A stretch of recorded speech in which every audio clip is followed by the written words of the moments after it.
이민년 새해가 밝았습니다. 오늘 새해 첫 예배를 드리는 우리 모두에게 하나님의 크신 은혜가 넘치기를 축복합니다. 올 한 해도 예배의 자리에 참여할 때마다 하나님의 위로와 역사하심이 넘치는 귀한 한 해가 되시길 바랍니다.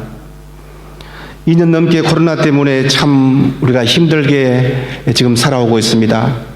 최근에는 각종 변이들이 생기면서 세계 각국은 백신을 맞아야 한다고 이렇게 한 목소리를 내고 있습니다.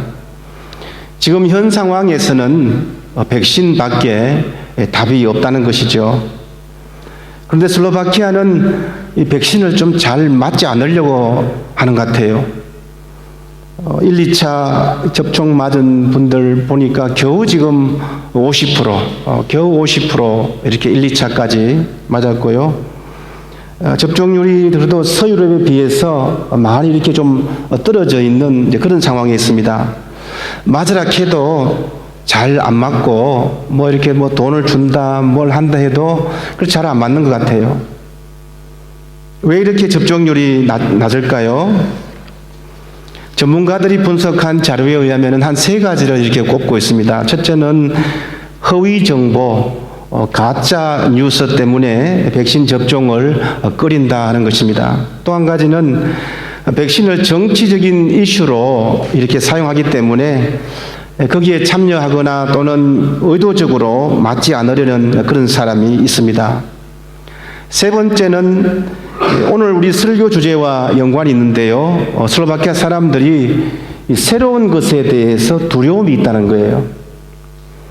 빠르게 돌아가는 어떤 변화에 대해서 대처하고 잘 받아들여야 되는데 이 새로운 것에 대한 저항 그리고 새로운 것에 대한 두려움이 있다는 것입니다. 슬로바키아 역사를 보면은 1000년 동안은 헝가리 왕국의 또 합스부르크 왕가의 지배를 받았고 이후에는 공산권 70년 동안 체코와 한 나라였지만은 정치 경제적인 면에서 이 프라하하고는 많이 소외된 그런 나라였습니다. 특히 공산권에는 앞나라에 대한 불신 그리고 미래에 대한 창조적인 생각들이 막혀버렸고 이후에 이제 93년도에 체코와 슬로바키아가 나누어 벨벳 혁명으로 이렇게 자연스럽게 분리되어 있습니다. 그러니까 슬로바키아라고 하는 이 단독 이름으로는 국제사회에 나온 지가 한 29년, 아직 30몇 년도 안 됐다는 것이죠. 이 짧은 신생국가입니다. 이제 스스로 유럽연합에 이제 가입도 하고 유럽 국가 중에 하나로 살아가고 있는데 아직도 이 새로운 것에 대해서 두려움이 있어서 이제 조심해서 한 발짝 한 발짝 불안한 마음으로 나아가는 그 나라가 바로 슬로바키아다 하는 것입니다. 새로운 것에 대한 두려움은 누구에게나 다 있습니다. 이렇게 새해가 되면은 우리에게는 희망도 있지만은 또 새로운 것에 대한 두려움도 있는 것이 사실입니다. 그래서 새해는 희망과 두려움이 함께 몰려오는 이 아이러니한 그런 시간임에 틀림이 없습니다. 이런 우리 마음에 오늘 말씀은 참으로 힘이 되는 귀한 말씀입니다. 오늘 말씀은 이사야 선지자를 통해서 하나님께서 말씀하신 내용입니다. 오늘 본문 말씀은 지금 바벨론의 포로로 잡혀 있는 유다 백성에게 구원을 약속하고 있는 말씀입니다.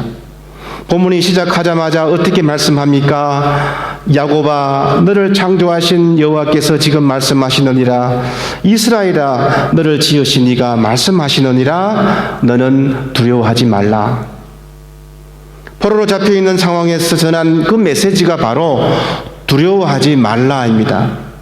이 말은 5절에서도 또 반복합니다. 두려워하지 말라 내가 너와 함께함이라.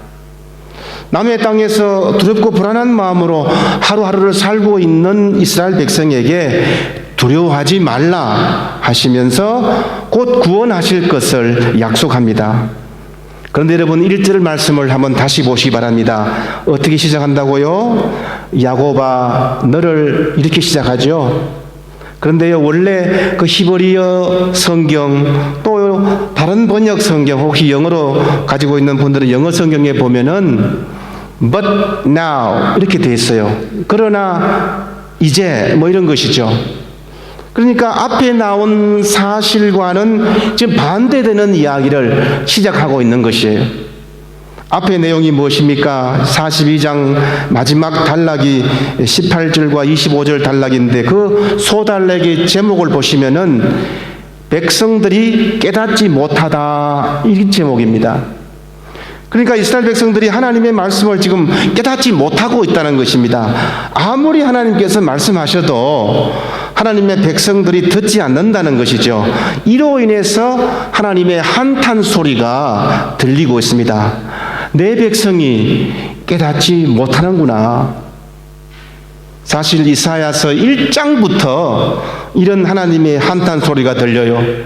소도 그 임자를 알고 나귀도 그 주인의 구유를 아는데 내 백성 이스라엘은 깨닫지 못하는구나. 이렇게 한탄하시면서 시작합니다. 하나님의 속이 너무나 답답해서 터지기 일보 직전입니다. 백성을 책망할 수밖에 없는 그런 분위기예요. 그런데 오늘 본문 43장에서 봐서는 어떻게 시작한다고요? 그러나 이제, 이 말은 이제 하나님께서 마음을 돌려쳤다고 하는 내용이에요.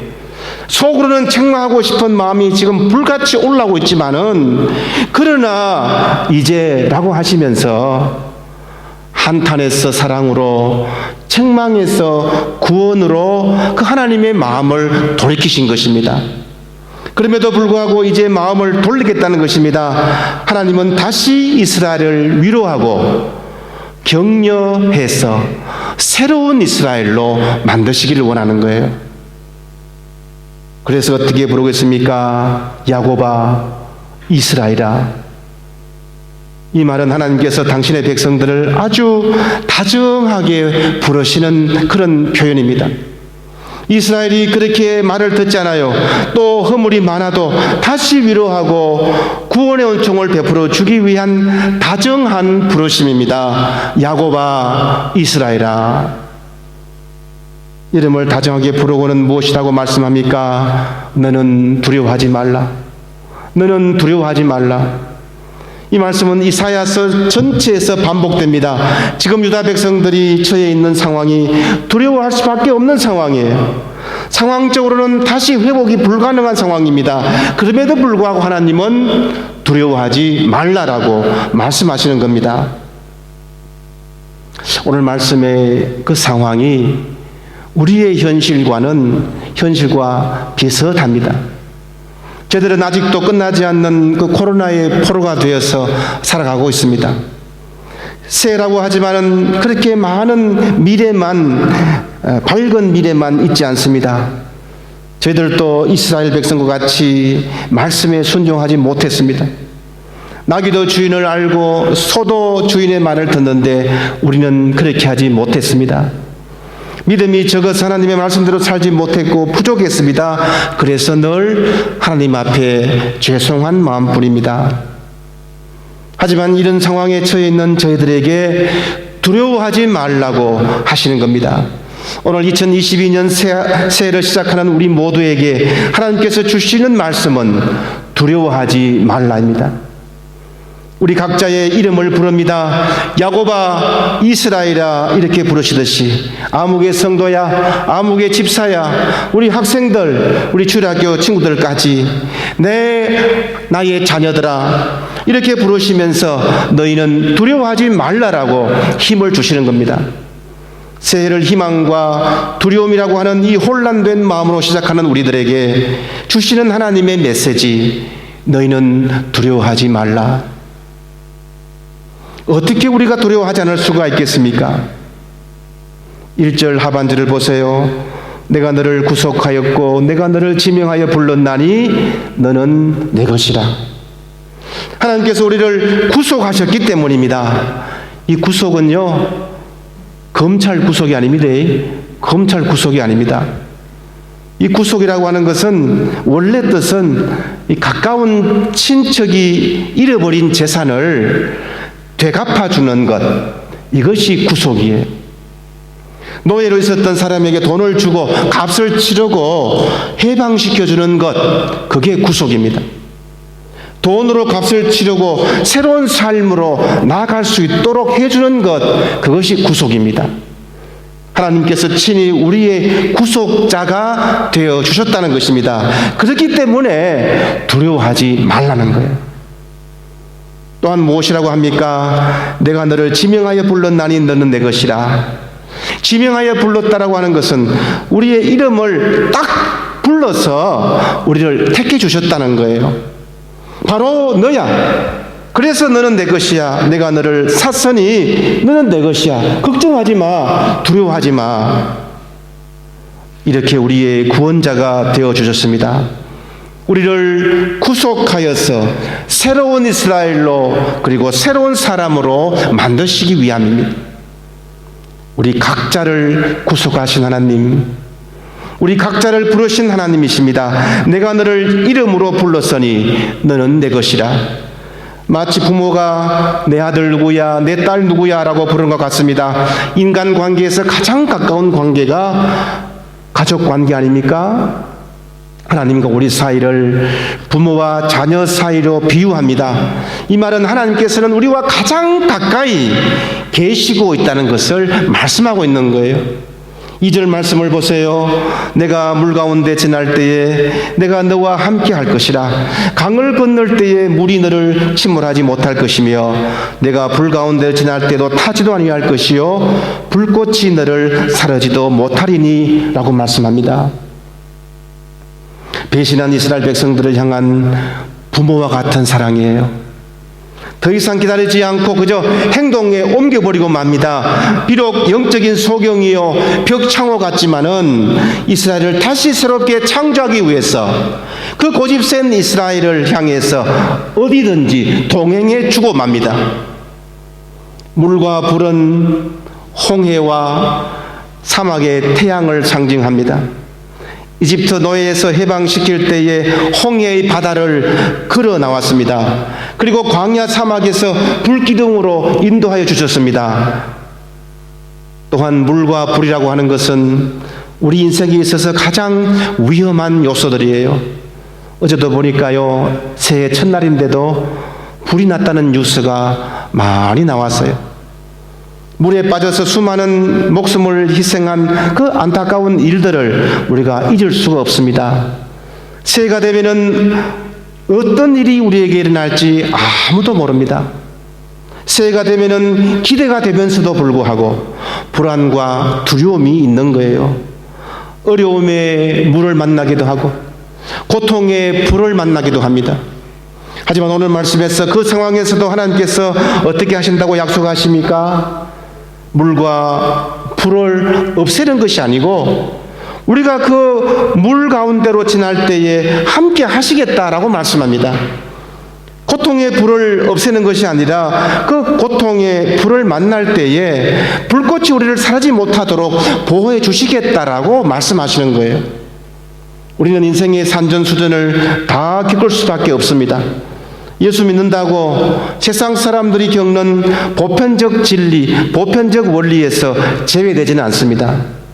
인생을 살다 보면은 도무지 답을 넘을 수 없는 것 같은 고난의 산을 만나기도 하고 결코 건널 수 없는 같은 환난의 강물을 만나기도 합니다.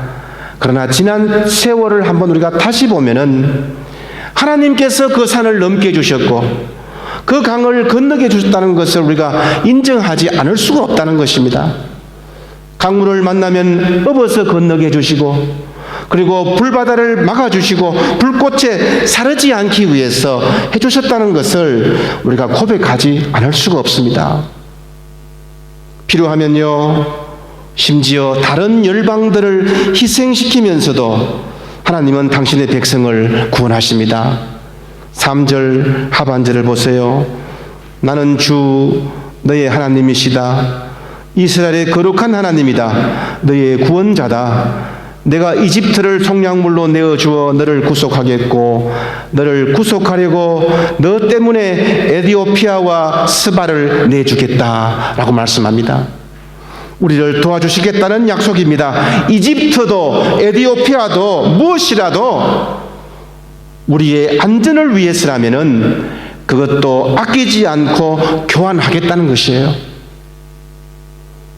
왜 이만큼 우리를 사랑하시는 것입니까? 4절 말씀에서 내가 내 눈에 보배롭고 존귀하며 내가 너를 사랑하였은즉 이라고 말씀합니다. 하나님 보시기에는요, 우리가 그렇게 예쁜 모양이에요. 우리에게 아주 흠뻑 빠졌습니다. 하나님 눈에 저희들이 그렇게 예쁘게 보인다고 말씀합니다. 우리를 사랑하신다고 말씀합니다. 내가 너를 사랑하였은즉. 하나님 눈에는 우리가 제일 귀하다는 거예요. 하나님은 엄청난 가격을 들여서 우리를 구입했습니다. 우리의 몸값보다도 훨씬 더 많은 돈을 들여서 우리를 하나님의 자녀로 삼아 주셨습니다. 우리의 몸값보다도 더 많은 대속물을 희생시켜서 우리를 구입했습니다. 독생자 예수 그리스도를 이 땅에 보내주셨고 십자가의 희생을 통해서 주님께서 모든 피와 물을 쏟으심으로 구원의 사역을 이루어 주셨습니다. 그것밖에는 사랑을 표현할 방법이 없었어요. 왜 이렇게까지 우리를 생각하시는지요? 저희들이 변화받기를 원하시는 겁니다. 새로운 이스라엘로 탄생되기를 원하시는 것입니다. 새롭게 창조되기를 원하십니다. 하나님은 왜 저희들을 불러서 두려워하지 말라고 함께 하겠다라고 말씀하시는 것입니까? 우리가 믿음 안에서 거뜬히 성장하기를 원하시기 때문입니다. 하나님 앞으로 와야 새롭게 만들어지기 때문입니다. 그렇게 하기 위해서 하나님은 우리 각자를 이름을 부르시면서 부르고 초청하시는 겁니다. 오늘 본문 마지막 7절을 보세요. 내 이름으로 불려지는 모든 자 곧 내가 내 영광을 위하여 창조한 자를 오게 하라. 그를 내가 지었고 그를 내가 만들었느니라 말씀합니다. 나를 지으신 여호와 하나님께서 올해도 나를 만들어 주실 줄 믿습니다. 2022년이라는 똑같은 시간은 우리에게 전혀 없습니다. 새로운 시간입니다. 이 시간들은 하나님께서 우리를 새롭게 창조하시는 시간입니다. 자연 만물을 한번 보세요. 똑같은 나무 같지만은 작년 나무와 같지 않습니다. 우리 눈에는 똑같이 싹이 트고 꽃이 피고 나무잎이 떨어지고 하는 것 같지만은 그러나 그 둥치도 커지고 뿌리도 더 단단하게 뻗어져 있습니다. 매년 변하고 있다는 것입니다. 마찬가지예요. 우리도 변해야 합니다. 한 해 한 해 갈수록 믿음이 더 성장하고 성숙해져야 합니다. 야곱아 이스라엘아 우리를 부르신 것은 새로운 창조를 위해서입니다. 이제 우리 앞으로 나가야 합니다. 변화하는 시대에 변하지 않으면은 그 변화에 대해서 자동 탈락할 수밖에 없습니다. 신앙도 마찬가지예요. 앞으로 나아가야 합니다. 믿음 안에서 살아남기 위해서는 기필코 변해야 한다는 것입니다. 두려워할 것이 없어요. 하나님이 함께 하십니다. 두려워하지 말고 오히려 믿음으로 앞으로 나아가십시다. 뒤에는 지금 이집트 군대가 우리를 쫓아오고 있고 앞에는 홍해가 맞춰진 상황에서 이스라엘 백성들이 원망했습니다. 울부짖었을 때 모세도 두려워했어요. 그때 하나님께서 무엇이라고 말씀했습니까? 두려워하지 말고 앞으로 나아가라. 두려워하지 말고 앞으로 나아가라. 어렵다고 손을 놓고 가만히 있지 말고 용기 있게 홍해로 들어가라는 것입니다. 홍해의 바닷물을 두려워해서는 안 됩니다. 그 길을 갈 때에 하나님께서 우리와 함께 하신다고 약속했기 때문입니다. 이성과 논리 맞지 않고 이해할 수 없어도 하나님의 말씀대로 살아갈 때에 말씀에 순종하는 당신의 백성에게 무에서 유로 창조되는 기적을 보여주시는 것입니다. 사랑하는 성도 여러분, 새해가 밝았습니다. 뒤를 돌아보지 말고 앞만 바라보고 나아가십시다. 앞으로 나아갈 때는 바로 앞에 홍해만 바라보지 말고 저 멀리 있는 가나안 땅도 바라보시기 바랍니다. 아무리 험난한 홍해가 앞에 있어도 계속 나아가면 반드시 가나안 땅을 얻게 됩니다. 올해 2022년에 하나님께서 다시 우리를 창조하시기를 원하십니다. 믿음의 사람으로 거듭나시기를 원하십니다. 아무것도 두려워하지 말라. 어려움의 물이나 고난의 불도 두려워하지 말아라. 내가 함께 하겠다. 다만 믿음으로 나아가라. 이렇게 격려하고 계십니다. 역사를 주관하시는 하나님, 인생의 생사화복을 주장하시는 하나님, 그리고 올해 우리를 다시 믿음의 사람으로 창조하시는 하나님, 그분 앞에 무릎을 꿇고 조용히 겸손히 새해를 출발하시기 바랍니다. 주님께서 우리와 함께 하실 것입니다. 우리 모두에게 하나님의 크신 은혜가 충만한 한 해가 되시기를 주님의 이름으로 축복합니다. 아멘. 기도하겠습니다. 사랑의 하나님 아버지, 죄와 허물로 죽었던 우리를 구속하여 주시고 각자 이름을 불러주셔서 하나님의 소유로 삼아주셔서 감사를 드립니다. 하나님께서 이스라엘만 물 가운데로 지날 때에 침몰당하지 않게 지켜주시고 불 가운데로 지날 때에 타지 않도록 막아주시는 것이 아니라 지금 우리들에게도 동일하게 역사해 주심을 믿고 또한 감사를 드립니다. 지나온 세월을 돌아보면 저희들은 눈이 있어도 보지 못했고 귀가 있어도 듣지 못하는 백성처럼 하나님을 온전히 섬기지 못하고 살아갈 때가 정말 많았습니다. 그러나 이제부터 새 일을 행하시는 하나님만 바라보고 살아가게 인도하여 주시옵소서. 2022년 새해를 주셔서 감사를 드립니다. 믿음으로 성장하는 귀한 시간들로 채워 주시옵소서. 예수님의 이름으로 기도드리옵나이다. 아멘.